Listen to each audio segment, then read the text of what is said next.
Before anyone tells you this is just another boring piece of legislation, understand this first. This single bill is more than 900 pages long, and it quietly rewrites rules that touch your taxes, your healthcare, your food assistance, your student loans, and even how the government enforces its own power. Most people will never read a document this massive. That's exactly why its most serious changes slip by unnoticed. I went through it line by line, not to cherry-pick headlines, but to understand what's actually coming and who it really affects.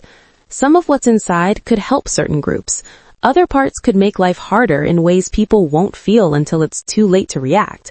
So let's start pulling this apart, because what's buried here matters far more than the name of the bill suggests. One of the first major sections targets food assistance, specifically SNAP, the Supplemental Nutrition Assistance Program. This isn't a small tweak. It's a structural overhaul that changes how benefits are calculated, who qualifies, and how states are allowed to run the program. At the center of it is something called the Thrifty Food Plan, which is the government's official benchmark for deciding how much food assistance a household receives. Under this bill, that plan is effectively frozen in place. The framework itself can no longer be updated regularly to reflect modern nutrition science or changing diets. Instead, the only adjustment allowed each year is inflation, calculated using the Consumer Price Index. What this means in real life is simple, but serious. If healthier food becomes more expensive, or if nutritional standards change, SNAP benefits won't automatically keep up. The plan stays locked unless the USDA conducts a full review, and they're not even allowed to consider that until 2027. Even then, they're forbidden from increasing the overall cost. It must remain budget neutral. So no matter how prices rise, the system is designed not to expand. And this is only the beginning of how much tighter this program becomes.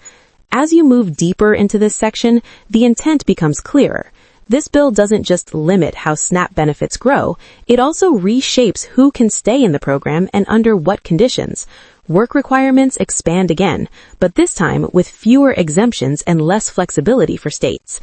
Adults who were previously shielded because of caregiving responsibilities, unstable work hours, or regional job shortages now face stricter rules.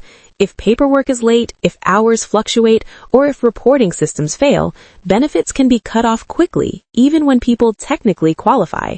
For older adults, this matters more than it appears on paper. Many seniors who rely on SNAP aren't fully retired or fully employed.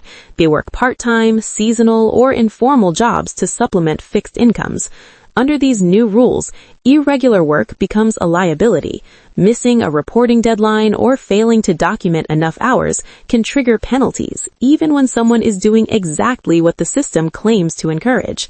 States are given less room to pause or soften these requirements during economic downturns, meaning help becomes less responsive when people need it most. The bill also tightens how states can use emergency waivers. In the past, if unemployment rose or a natural disaster disrupted local economies, states could temporarily relax SNAP rules to prevent sudden hunger. That authority is now narrower. Waivers become harder to justify and shorter in duration. The assumption built into the law is that disruptions are temporary and manageable, even when reality shows otherwise. Taken together, these changes don't eliminate SNAP, but they reshape it into a more rigid system. It becomes less about adapting to real-world conditions and more about enforcing consistency, regardless of consequences. And while supporters argue this reduces long-term costs, critics point out that savings often come from people losing access, not from improved efficiency. This pattern of tightening without flexibility isn't limited to food assistance either. As the bill continues, the same philosophy shows up again, this time in healthcare-related provisions that affect millions more. That same tightening approach carries directly into healthcare, where the changes are quieter but potentially just as disruptive. Medicaid doesn't disappear in this bill, but the rules around staying enrolled become more complex. States are pushed to resume frequent eligibility checks, often called redeterminations, at a faster pace. On paper, this is framed as preventing fraud and keeping rolls accurate. In practice, it means more people risk losing coverage simply because forms weren't completed on time, notices were missed, or systems failed to communicate properly. For seniors and people with chronic conditions, this matters more than it appears on paper. Many seniors who rely on Medicaid as a supplement to Medicare, covering prescriptions, long-term care, or in-home support services. When coverage lapses, even briefly, medications can be delayed, appointments canceled, and care disrupted. The bill gives states wide authority to move quickly, but far less obligation to ensure people fully understand what's required of them. Once coverage is dropped, re-enrollment can take weeks or months, even when eligibility never actually changed. The bill also touches Medicare indirectly by slowing certain administrative expansions. Pilot programs designed to simplify enrollment, reduce paperwork, or coordinate care more efficiently are delayed or scaled back. These programs weren't flashy, but they were meant to reduce confusion for older adults navigating multiple systems. Pushing them aside saves money in the short term, but it preserves the same fragmented process that frustrates beneficiaries year after year. All of this fits a clear pattern. Benefits remain on paper, but the path to keeping them becomes narrower. And as the bill moves forward, this same logic appears again, this time in areas most people wouldn't expect to find inside a budget deal at all. That narrowing path shows up next in places that feel far removed from food or healthcare, yet still shape everyday life.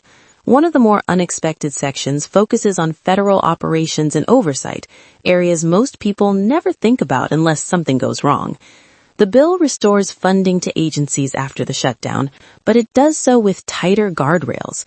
Hiring authority is limited, temporary positions are capped, and agencies are pushed to do more with fewer long-term commitments. On the surface, this sounds like fiscal discipline. In reality, it slows how quickly offices can recover from disruption. For seniors, this has practical consequences. Social Security offices, Medicare support lines, VA clinics, and IRS assistance centers all depend on staffing flexibility to handle surges. When hiring is constrained, backlogs last longer, calls go unanswered, appointments take weeks instead of days. The bill fixes the shutdown damage, but it doesn't fully rebuild capacity. It stabilizes the system without strengthening it. Another provision increases security funding across federal buildings and operations. This reflects a real rise in threats against public officials and government offices. More resources go to protective services, security upgrades, and coordinated response systems. While this doesn't directly change benefits, it affects the safety of the spaces people rely on to resolve problems. Seniors visiting offices for documentation, appeals, or assistance are part of that equation. Safer facilities mean fewer disruptions, fewer closures, and more consistent access. Then there's a section buried deep in the text that even experienced policy watchers didn't expect. It changes how investigative agencies handle electronic data tied to congressional offices. New notification rules are put in place, and formal processes are created for challenging access. This doesn't affect the average citizen directly, but it shifts the balance between oversight and privacy inside government. It alters how investigations unfold and how quickly information can be obtained. What's striking is how many long-term structural changes are layered into a bill sold as a short-term fix.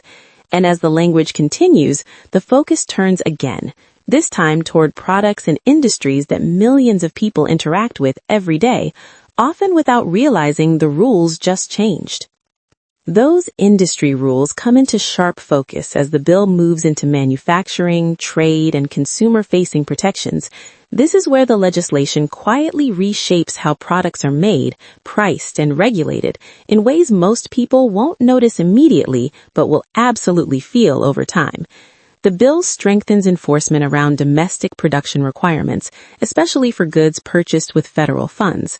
That means more Made in America standards, fewer waivers, and stricter penalties for companies that outsource critical manufacturing while still benefiting from government contracts.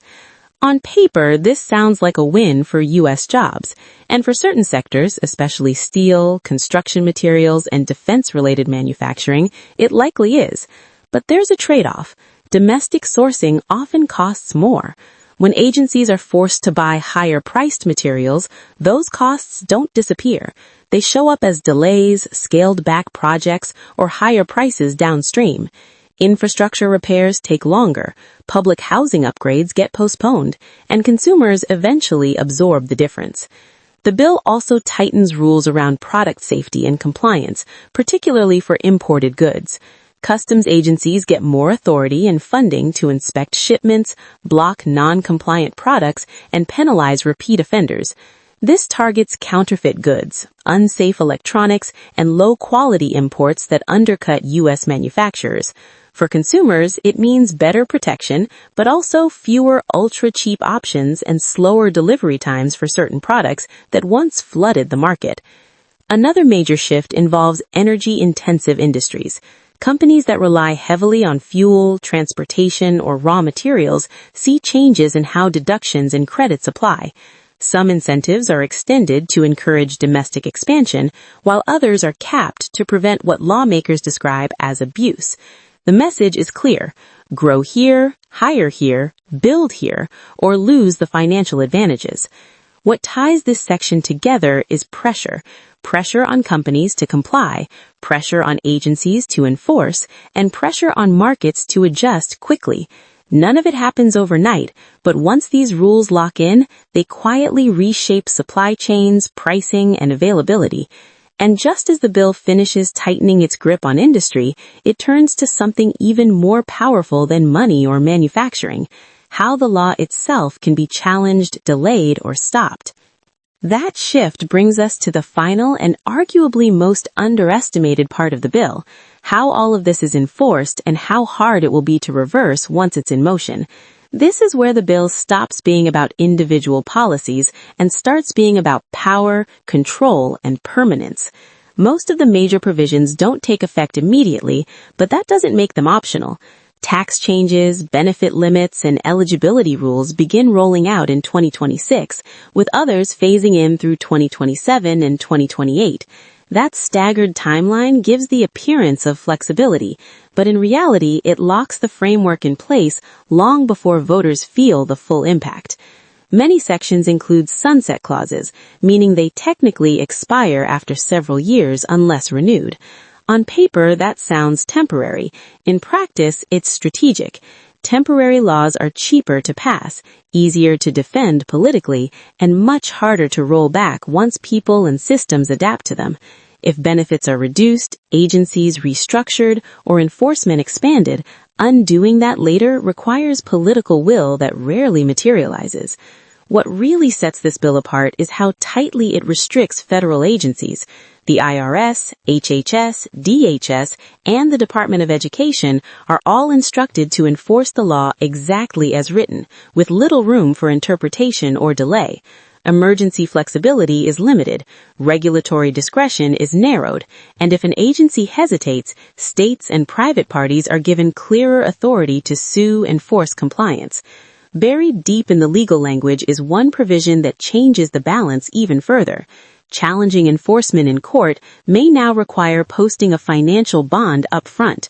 If you can't afford it, your case might never be heard. That doesn't erase the right to sue, but it places a price tag on exercising it, which disproportionately affects people already hit hardest by benefit cuts or eligibility changes. And that's the real takeaway. This bill isn't just about taxes, benefits, energy, or borders. It's about making those choices durable, harder to challenge, and slower to reverse.